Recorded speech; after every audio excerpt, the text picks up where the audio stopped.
Hello students, मेरा नाम विनीत पांडे। आप देख रहे हैं क्लास 8 मैथ्स 2 क्लासेस। बच्चों, इस चैनल पे क्लास 8 का मैथमेटिक्स का बहुत ही क्वालिटी कंटेंट आपको मिलेगा। हम पढ़ रहे थे रैशनल नंबर्स, और रैशनल नंबर में बच्चों पेज नंबर 11 एनसीईआरटी ओपन करिए, क्लास 8 मैथमेटिक्स, ठीक है। सेक्शन 1.2.5 को डिस्कस करेंगे, द रोल ऑफ 1। ओके बच्चों, नाउ अब आप एक काम करिए, पिन कमेंट चेक करिए। पिन कमेंट क्या होता है? जो कमेंट सबसे ऊपर आ रहा है उसको पिन कमेंट बोलते हैं। वहां पर स्टूडेंट्स आपको रैशनल नंबर्स का पूरा लिंक मिल जाएगा, मतलब रैशनल नंबर एनसीईआरटी वाले लिंक पे क्लिक करिए। पार्ट 1 पार्ट 2 इस तरीके से आपके मोबाइल या लैपटॉप में ओपन होके आ जाएगा बच्चों, ठीक है बच्चों। इसके अलावा हमारा एक और चैनल है जिसका नाम है 2 क्लासेस। वहां पर आप यूट्यूब पे सर्च कर सकते हो, हज़ारों की संख्या में बच्चे हमसे ज्वाइन है। और क्लास 9 to 12 क्लास के मैथमेटिक्स के वीडियोस, फिजिक्स केमिस्ट्री के वीडियोस वहाँ अपलोड किए जाते हैं, और बच्चे अपने कॉन्सेप्ट बहुत अच्छी तरीके से वहाँ पे क्लियर कर रहे हैं।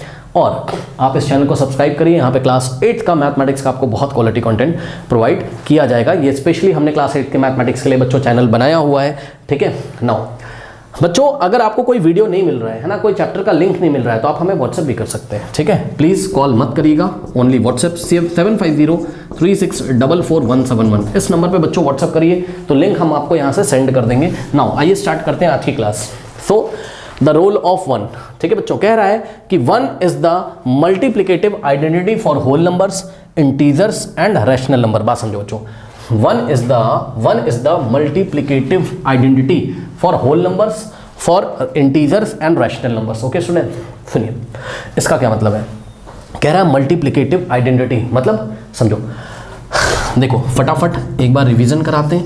होल नंबर्स का सेट क्या होता था बच्चों? होल नंबर में क्या क्या आता था? 0, ठीक, 1, ठीक, 2, 3, 4, इस तरीके से ये सारे नंबर होल नंबर है। इसी में नेचुरल नंबर भी आ जाते हैं, 1 2 3 4 5 6, ये सब नेचुरल नंबर का सेट है, ठीक। नाउ अब इंटीजर्स क्या होते थे स्टूडेंट्स? याद है आपको इंटीजर्स के सेट में कौन कौन से नंबर आते थे?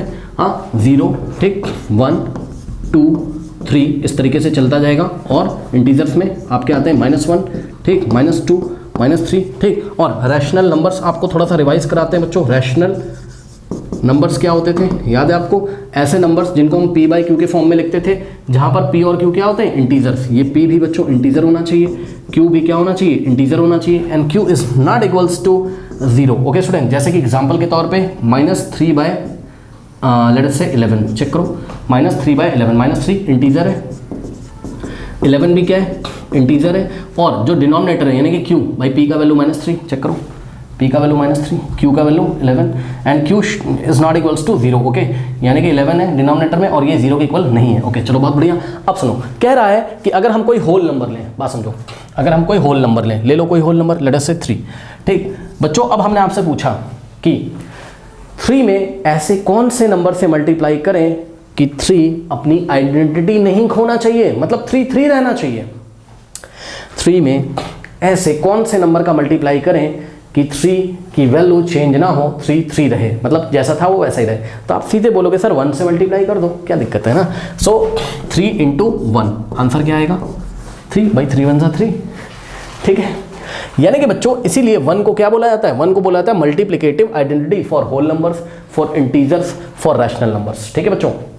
यानी कि 1 एक ऐसा नंबर है कि अगर 1 से उठा के हम किसी भी होल नंबर को मल्टीप्लाई लगा दें, किसी भी इंटीजर को मल्टीप्लाई लगा दें, या किसी भी रैशनल नंबर को मल्टीप्लाई लगा दें, वापस वही नंबर आपको मिल जाएगा। यानी कि जो नंबर है वो अपनी आइडेंटिटी नहीं खोता है, मतलब वो जैसा है वैसा ही रहता है। ओके, इसीलिए 1 को बोला था मल्टीप्लिकेटिव आइडेंटिटी। ओके, जैसा कि लास्ट वीडियो में हमने आपको बताया था, याद है कि 0 एक ऐसा नंबर है, 0 को अगर किसी भी नंबर में ऐड करोगे तो वापस वही नंबर मिल जाएगा, तो इसलिए 0 को बोलता था एडिटिव आइडेंटिटी।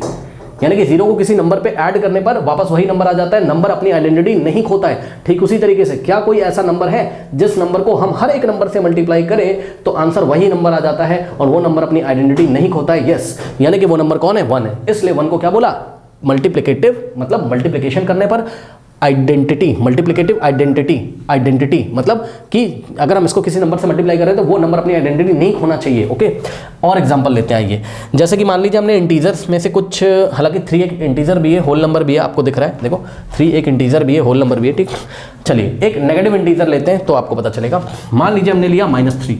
ओके बच्चों, सो -3 × 1 अगर आप करोगे तो बच्चों -3 × 1 -3 आ जाएगा। मतलब हम लेके चले थे क्या? -3। हमने आपको पूछा कि -3 जो कि इंटीजर है, क्या क्या इसमें कोई ऐसे नंबर से मल्टीप्लाई कर सकते हैं कि ये अपनी आइडेंटिटी नहीं खोना चाहिए, यानी कि जैसा था वैसा ही आ जाए? तो ऐसा नंबर 1 है, सिंपल, ठीक, बस। इसलिए 1 को multiplicative identity for whole numbers, for integers and for rational number बोला जाएगा। हालांकि -3 एक रैशनल नंबर भी है, चेक कर लो, मैंने आपको बताया था ना, जितने भी इंटीजर्स होते हैं वो रैशनल नंबर भी होते हैं, क्योंकि सबके नीचे आप 1 1 1 लगा सकते हो, है ना, तो ये p/q के फॉर्म का आ जाएगा। बहरहाल अब सुनो, आइए हम आपको एक रैशनल नंबर भी लेके दिखाते हैं, ठीक, यही वाला रैशनल नंबर ले लेते हैं। मान लीजिए हमने -3/11 लिया, ठीक। अब बच्चों एक बात बताओ, हमने आपसे पूछा -3/11 में ऐसे कौन से नंबर से मल्टीप्लाई करें कि वापस यही आ जाए, वापस -3/11 आ जाए? तो आंसर है 1 से मल्टीप्लाई करिए तो आपको वापस यही मिल जाएगा, चेक कर लो, बाई -3 × 1 -3/11, ठीक है।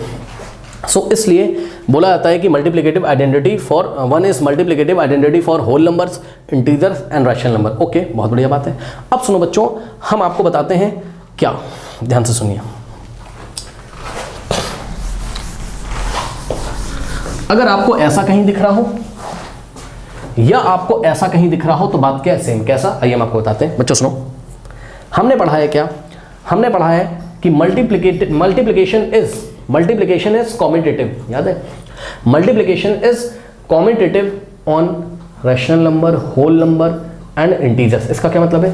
इसका ये मतलब है बच्चों, याद है आपको, हम a को b से मल्टीप्लाई करें, यहाँ पर a और b कोई भी होल नंबर या रैशनल नंबर हो सकते हैं, ठीक है, हम a को b से मल्टीप्लाई करें या b को a से करें, बात क्या है, सेम है, फर्क नहीं पड़ता है, ठीक। तो बच्चों ध्यान से चेक करो, यही मैं आपको बताना चाहता हूँ कि हम 3 × 1 करें या हम 1 × 3 करें, बात क्या है, सेम है। 3 × 1 करें या 1 × 3 करें, बात क्या है, सेम है, ध्यान रखना। इसी तरीके से हम -3 × 1 करें, ठीक, या हम 1 × -3 करें, बात क्या है, सेम है, आंसर वही आना है, क्या, -3, ठीक। इसी तरीके से हम -3/11 करें, -3/11 × 1 करें, यानी कि a × b करें या b × a करें, यानी कि 1 × -3/11 करें, आंसर क्या आता है, आंसर वही आएगा, उससे फर्क नहीं पड़ेगा। Correct students? तो देखा आपने, 1 को उठा के किसी भी नंबर से मल्टीप्लाई करते हैं या नंबर को उठा के 1 से मल्टीप्लाई करते हैं तो वापस वही नंबर हमें मिल जाता है, उस नंबर की आइडेंटिटी नहीं खोती है, वैसी ही रहती है, गायब नहीं होती उसकी आइडेंटिटी, मतलब जैसा है वो वैसा ही रहता है, इसलिए 1 को हम बोलते हैं multiplicative identity. Okay students? So अच्छा, कुछ बच्चे लास्ट वीडियो में पूछ रहे थे कि सर ये बताइए कि आपने होल नंबर के बारे में बता दिया, इंटीजर्स के बारे में, सॉरी नेचुरल नंबर के बारे में क्यों नहीं बात करते हो बच्चों? होल नंबर के बारे में अगर बात कर दी, हाँ, तो नेचुरल नंबर के बारे में तो ऑटोमेटिकली बात होगी बच्चों। होल नंबर में क्या आता है? होल नंबर में 0 1 2 3 4 5, तो ये देखिए इसमें नेचुरल नंबर 1 2 3 4 5 6 ये सब भी तो कवर हो जाते हैं, तो होल नंबर के बारे में जो रूल लग रहे हैं वो नेचुरल नंबर पे भी लगेंगे, क्या दिक्कत है ना। ओके नाउ, अब एक बात और बताना चाहता हूँ, एक बड़ा स्पेशल होल नंबर है, उसके बारे में बात कर लेते हैं, ठीक। वो होल नंबर है 0, चेक करो, ठीक। तो 0 हमने लिखा, हमने बोला कि 0 में ऐसे कौन से नंबर से मल्टीप्लाई करें कि 0 अपनी आइडेंटिटी नहीं खोना चाहिए, तो बच्चों 1 से करो, 0 × 1 0, और इसी तरीके से 1 × 0 भी क्या होता है, 0। ओके ठीक, तो ये सब बेसिक्स थे, हमने आपके क्लियर कर दिए। नाउ स्टूडेंट्स, पेज नंबर 11 पे देखिए, यहाँ पर लिखा है थिंक, डिस्कस एंड राइट, ठीक है। तो ये जो ट्राई दीज वाला आपका है क्वेश्चन, ठीक है, इसका जो सॉल्यूशन है वो पिन कमेंट में, प्लेलिस्ट में तो मिल ही जाएगा, एंड स्क्रीन पे भी आ रहा होगा। तो मिलते हैं नेक्स्ट वीडियो में, तब तक के लिए पढ़ते रहिए, ऑल द बेस्ट।